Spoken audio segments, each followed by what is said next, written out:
아침 목사에 오신 여러분들을 환영하고 축복합니다. 또 이렇게 하루의 시작을 말씀과 기도를 시작할 수 있게 허락하신 하나님 감사드리고요. 이렇게 또 하루의 시작을 하나님과 함께 했을 때 하나님께서 우리의 인생을 지키시고 보호하시고 인도하시라 믿습니다. 오늘은 사사 기드온이라는 제목을 가지고 사사기 6장 1절부터 10절까지 말씀을 살펴봤으면 좋겠습니다. 우리 먼저 1절 말씀 같이 한번 읽어볼까요? 같이 읽겠습니다. 이스라엘 자손이 또 여호와의 목전에 악을 행하였으므로 여호와께서 7년 동안 그들을 미디안의 손에 넘겨주시니. 예, 이스라엘 자손이 또 여호와의 목전에 악을 행함으로 또라고 되어 있죠. 이스라엘 민족이 계속해서 하나님 앞에서 뭘 하는 걸 알 수 있어요? 계속해서 반복적으로 죄를 범하고 있는 것을 알 수가 있습니다. 특별히 목전에서는 하나님 보시기에 라는 관점이라고 그랬죠. 그러니까 자신들이 보기에는 자기들 의로운 것 같고 자신들이 보기에는 잘못이 없는 것 같지만 하나님 보시기에 그들은 분명 악을 행하고 있었던 거예요. 그래서 똑같은 패턴인데 여호와께서 이번에는 누구의 손에 맡겼다고 그랬어요? 미디안의 손에 넘겨주었다. 미디안의 통치를 받을 수 있도록 허락하셨다는 거죠. 특별히 미디안은 관심이 정치적인 것에 있지 않았어요. 정치적으로 어떻게 이스라엘 백성들 지배할 것인가 이런 부분에 있지 아니하고 이 사람들의 주된 관심사는 경제적인 것에 있었습니다. 그래서 경제적으로 굉장히 많은 수탈을 이스라엘 백성들을 하게 돼요. 그래서 이스라엘 백성들이 정말 그 땅에 먹을 것이 없었다라는 표현을 할 정도로 굉장히 궁핍하고 빈곤한 생활을 7년 동안 하게 됩니다. 그랬을 때 어떻게 했을까요? 그러자 이스라엘 백성들이 또 하나님 앞에 가서 자신의 잘못을 회개하고 하나님 앞에 부르짖죠. 우리 7절과 8절 말씀 같이 한번 읽어볼까요? 같이 읽도록 하겠습니다. 이스라엘 자손이 미디안으로 말미암아 여호와께 부르짖었으므로 여호와께서 이스라엘 자손에게 한 선지자를 보내시니 그가 그들에게 이르되 여호와께서 이같이 말씀하시기를. 예, 어떻게 되어 있냐면 이스라엘 자손이 미디안으로 말미암아 여호와께 부르짖었다. 똑같죠. 그러니까 범죄하고 그 다음에 하나님께서 고통을 허락하시면 이 고통 가운데 뭐라는 거예요? 여호와께 부르짖는 거죠. 간구하게 되는 거죠. 그런데 그 다음에 보통 패턴은 뭐냐면 여호와께서 구원자인 사사를 보냅니다. 그런데 오늘 본문은 되게 이상하죠. 구원자인 사사를 보내지 않고 먼저 선지자를 보냈다라고 표현되어 있어요. 나중에 사사인 기드온을 하나님께서 보냅니다. 그런데 기드온을 보내기 전에 누굴 보냈어요? 선지자를 먼저 보냈어요. 그래서 하나님의 말씀을 전하게 합니다. 그렇다면 왜 하나님께서 구원자를 먼저 보내지 않고 선지자를 보냈을까요? 사실 그렇잖아요. 이스라엘 백성들이 미디안에게 얼마나 많은 고통을 당하고 있습니까? 정말 하나님은 우리 아버지 되신다고 그러죠. 자녀가 고통이 있을 때 누구보다 그 고통을 잘 아시는 분이 누구예요? 하나님이. 그럼 빨리 구해야 되잖아요. 고통을 없애줘야 되잖아요. 그런데 오히려 구원하기 전에 먼저 뭘 보내는 거예요? 선지자를 보내서 하나님 말씀을 먼저 전하게 하셨어요. 그렇다면 왜 이렇게 하셨냐는 거예요. 여러분 혹시 후회와 회개의 차이를 아세요? 여러분 후회와 회개의 차이를 아세요? 이런 얘기 들어보셨어요? 사실 후회나 회개는 겉으로 보기엔 똑같습니다. 둘 다 어떤 게 있어요? 깊은 슬픔과 아픔이 있죠. 그 다음에 고통이 있습니다. 그러면서 깊은 슬픔을 느끼는 거예요. 자신의 현실에 대해서. 그러면서 자신을 돌아보는 게 바로 후회예요. 회개도 마찬가지예요. 그런데 후회와 회개의 결정적인 차이는 뭐냐면 후회는 결과에 초점을 맞춰져 있어요. 그런데 회개는 뭐냐면 원인에 초점을 맞추고 있어요. 오늘 이스라엘 백성들이 또 범죄했다고 그랬잖아요. 왜 또 범죄했을까요? 계속해서 반복해서 범죄를 해요. 그건 뭐냐면 그들은 계속 뭐에 초점이 맞춰져 있는 거예요? 결과에 초점이 맞춰져 있는 거예요. 가나안 왕이 지배하니까 그것에 대해서 아파하고 슬퍼했어요. 그리고 미디안이 지배하니까 미디안으로 인해서 슬퍼하고 아파했어요.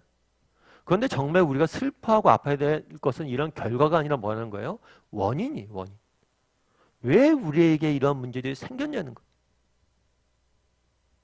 그걸 보고 그걸 하나님께서는 회개하길 원했다. 그게 회개예요. 그러니까 달리 이야기하면 그날에 왜 선지자를 먼저 보냈을까요? 선지자를 먼저 보내신 이유가 있어요. 그 이유 중에 하나는 뭐냐면 먼저 너희가 알아야 된다는 거예요. 뭘 알아야 돼요? 원인을 알아야 된다. 니네가 왜 원인을 알아야 되냐는 거예요. 원인을 알아야 돼. 그래야지만 너희가 다시는 이 아픔들이 반복되지 않기 때문에. 그래서 사실 이거는 모든 게 마찬가지죠. 우리가 병원에 가도 마찬가지예요. 병원에 가면 우리가 약을 줍니다. 감기가 걸렸어요. 어떤 병이 걸렸어요. 약을 줘요. 약이 되면 치유가 돼요. 그런데 의사 선생님이 꼭 한마디 덧붙이죠. 이번엔 나았는데 생활 습관을 바꿔야 됩니다. 이런 패턴을 가지고 계속 생활하시다 보면 뭐예요? 또 이 병에 걸립니다. 그래서 근본적인 원인을 고치를 원했던 거예요. 그럼 그날에 왜 하나님께서 선지자를 보냈습니까? 먼저 알려주고 싶었던 거예요. 너희가 이 아픔을 겪는 근본적인 원인이 있다는 거예요. 그럼 그 원인은 뭘까요? 우리 10절 말씀을 같이 한번 읽어볼까요? 같이 읽도록 하겠습니다. 내가 또 너희에게 이르기를 나는 너희의 하나님 여호와이니 너희가 거주하는 아모리 사람의 땅의 신들을 두려워하지 말라 하였으나 너희가 내 목소리를 듣지 아니하였으니라 하셨다 하니라. 예, 여기 뭐라고 되어 있냐면 너희가 거주하는 아모리 사람의 땅의 신들을 두려워하지 말라 라고 했는데 이 사람들이 뭘 했던 거예요? 두려움에 빠졌던 거예요. 그럼 왜 두려움에 빠졌을까요? 너희가 내 목소리를 청정하지 않았다. 이들이 두려움에 빠졌던 이유는 뭐냐면 여호와 하나님을 신뢰하지 않았기 때문에. 하나님을 신뢰하지 않으니까. 정말 하나님께서 내가 열심히 하나님께서 이 땅에 보내셨고 하나님께서 이 땅에 우리를 약속의 땅을 주셨으니까 우리가 열심히 하나님을 믿고 성실히 살아가면 하나님께서 우리를 먹이시고 익히시고 보호하실 것이다 라는 사실을 신뢰해야 되는데 그걸 신뢰하지 않으니까 뭐가 되는 거예요? 이 땅을 살면서 두려움에 빠지는 거죠. 이번에 농사 졌는데 농사 잘못되면 어떡하지? 우리가 굶게 되면 어떡하지? 저 이방신들을 섬기는 사람들이 우리를 쳐들어오면 어떡하지? 결국엔 너희가 왜 우상을 숭배하고 왜 하나님 앞에 범죄했냐는 거예요. 그들이 우상을 숭배하는 이유는 뭐예요? 하나님이 내 인생을 지키시고 보호하실 것이라는 그 믿음이 없이 하나님을 신뢰하지 못하니까 세상의 돈이나 세상의 재물이나 세상의 권력이나 세상의 것들을 이방 사람들과 똑같이 섬기게 됐다는 거예요. 너희의 근본적인 원인은 뭐냐? 너희가 계속해서 이 고통을 당하는 원인은 뭐냐는 거예요. 하나님을 신뢰하지 않았기 때문이라는 거예요. 여러분 우리는 어떨까요? 그날에 이스라엘 백성들을 향해서 하나님께서 선지자를 보냈어요. 그러면서 이야기하는 게 있어요. 뭐냐면 너희가 신뢰하지 않았기 때문이라고 이야기해요. 그것 때문에 너희가 두려움에 빠졌고 그렇기 때문에 너희가 범죄했다라고 이야기를 해요. 정말 이스라엘 백성들이 악해서 범죄한 게 아니에요. 그 범죄의 원인은 근본은 뭐예요? 두려움이에요. 사람들이 이 땅에 잘못하고 실수하는 이유들 죄를 범하는 이유들 다 뭐 때문이에요? 두려움 때문이에요. 그런데 이 두려움의 근본적인 원인은 어디 있냐는 거예요. 이 두려움에 빠지는 원인은 세상 사람들은 하나님 모르잖아요. 그럼 그들의 삶에 두려움이 있을 수밖에 없어요. 그들 삶의 근처에는 근거에는 깊은 곳에는 아무리 가진 것이 많은 사람 아무리 능력이 뛰어난 사람 늘 두려움에 사로잡혀 있어요. 그 두려움을 없애기 위해서 더 가지려고 그러고 더 폭력적으로 나서고 더 많은 권력을 획득하려고 하는 거죠. 그런데 그렇게 해서 두려움이 해결되지 않아요. 두려움의 문제는 결국에 어디서 해결되냐는 거예요. 아버지 되신 하나님을 의지하고 신뢰함을 해결되는 거예요. 그럼 우리는 어떠냐는 거예요. 내가 오늘 하루를 살아가면서 정말 내 삶 가운데 두려움과 염려와 걱정이 찾아옵니까? 그럼 우리는 이미 실패한 거예요. 물론 두려움이 들고 걱정이 들 때가 있죠. 그런데 그거에서 묻혀서 살아간다면 우리는 실패한 거예요. 그런 두려움이 들 때마다 무엇을 하기로 선택해야 돼요? 하나님을 신뢰하기로 선택해야 되는 거예요. 여러분 발레 아세요? 발레? 사실 저는 발레에 대해 잘 모릅니다. 그리고 유명하다는 그런 작품들은 몇 개 알죠. 발레 중에 되게 유명한 작품이 뭐냐면 백조의 여왕, 백조의 호수래요. 백조의 호수.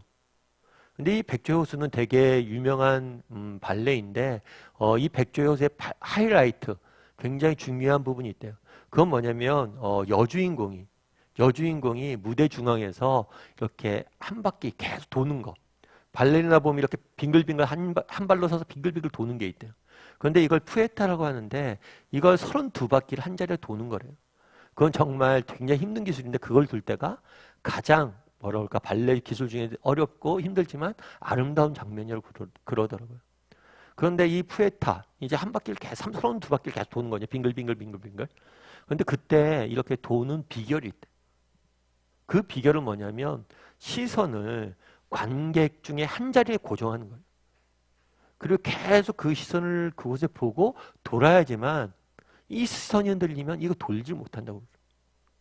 그래서 가장 중요한 게 시선을 맞추는 거라고 그러더라고요. 참 그 얘기 들으면서 되게 공감이 됐어요. 우리도 이 땅에서 마찬가지예요. 사실 이 땅에 살아가는 게 어쩌면 발레리나가 이렇게 한 바퀴 돌 때 그런 거죠. 이 세상에 그렇잖아요. 자칫 실수하면 뭐예요? 넘어지고 쓰러질 수밖에 없는. 그리고 우리 항상 넘어지고 쓰러지죠. 그런데 자칫 실수하면 넘어지고 쓰러질 수밖에 없는데 그렇게 실수해서 넘어지고 쓰러지지 않기 위해서 뭐예요? 시선을 맞춰야 된다는 거예요.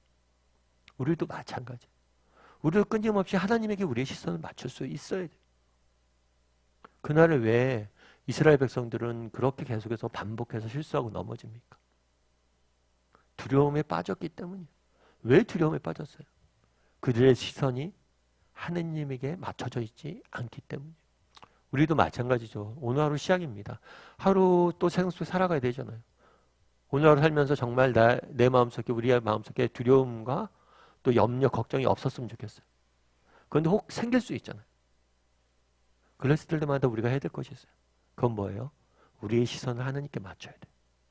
하나님께 맞추다 보면 뭘 하는 거예요? 우리 마음속에 두려움이 사라지는 걸 느끼게 돼요. 이 두려움이 사라져야지 우리는 세상에 실수하지 않아요. 우리 인생의 가장 큰 문제는 두려움의 문제예요. 바라기는 우리 다음의 식구들이 나도 얼마나 하나님께 시선을 맞출 수 있는 사람인지 돌아봤으면 좋겠고 정말 하나님을 신뢰함으로 두려움으로부터 자유로울 수 있는 사람인지 정말 하나님께서 나를 지키실 것이고 우리의 가정을 지키실 것이고 우리의 인생을 돌보실 것이라는 확신을 가지고 오늘 하루 살아가는 저와 여러분이 되었으면 좋겠습니다.